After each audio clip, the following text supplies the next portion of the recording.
When world-famous air racer Dusty Crophopper learns his engine is damaged and he may never race again, he must shift gears and is launched into the world of Wildfire Air Attack, where he'll learn what it takes to become a true hero. In Disney's Planes, Fire and Rescue. Hey, what's up? It's Dane Cook. This is Made in Hollywood, and this is a scene. The one that Lakota called Heoka beats his drum with the wind to make thunder. With thunder comes lightning. And with lightning comes fire. I have a bone to pick with you. What, Kylie? What did I do now? How soon after the first film did you know that you were going to work on this sequel? I knew pretty quickly after. Not too quick. I think the day after we had our interview, I found out, so. Okay, well then that's even worse, because when I interviewed you for the first film, I said, Yes. hey, you know, if you need an extra person to voice a new girl playing in We the did sequel. call you.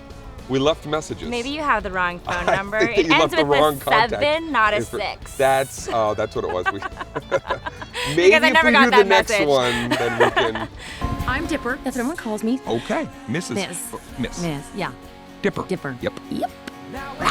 So let's just tackle this through traditional looping, one line at a time. Okay. I'm Dipper. That's what everyone calls me, so you can too. I'm Dipper. That's what everyone calls me, so you can too. Perfect. Great. I actually went to Disney Toon Studios and I Yes. sat in the booth with Paul McGrath and Jason Hinkle, and I did some of your lines. Hi, I'm Dipper. Dipper. Everybody calls me Dipper. And I wasn't as good as I don't even know though how. It's a weird thing when it's just your voice. So, what is a world famous racing superstar doing here?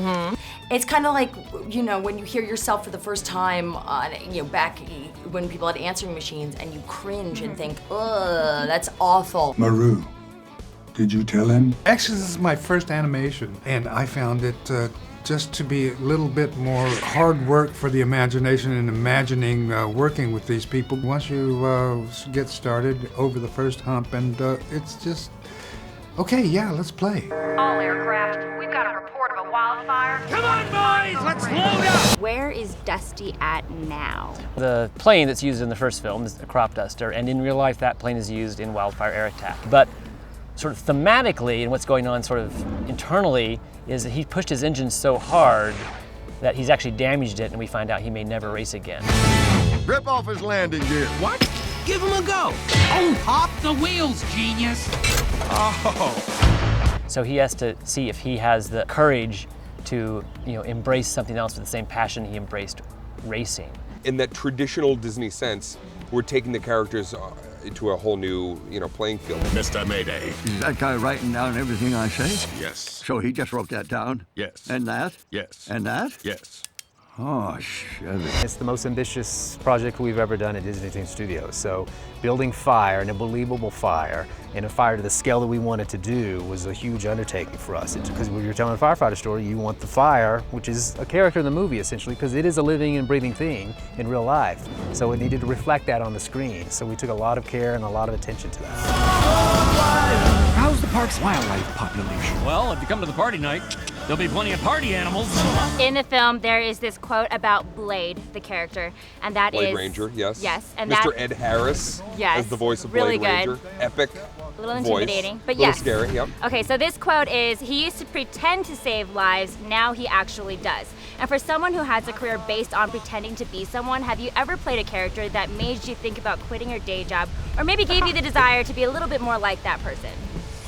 I just finished a film where I played an astronaut, and I truly was like, okay, I could do this. I would gladly give up entertainment if I could literally be shooting for the stars. I think being a firefighter is certainly an inspiration to everybody. If you're going to define the term hero, you think you have to have a firefighter in that definition. These smoke jumpers, they jump in like 200 pounds of gear, and then fight fires. Yes, and I then, put on the gear up in you Reading at the air attack base. It was like 80 pounds just on me, and that enough, I was like, okay, ready to take this off. I have the greatest respect for people who fight fires. And when I played a lawyer on Boston Legal, I did like that. The suits and the court and the arguments. I thought that I would have done that well in another life. About to burn down. They're smoking flames and everybody else is getting out. I'm all in. That's what I love about these films, is that it's not a revamp, it's not kind of a reboot, it's it's an evolution of character, and that's such a thrill to be a part of. Hey, ha! Shut the hangar door. Awesome!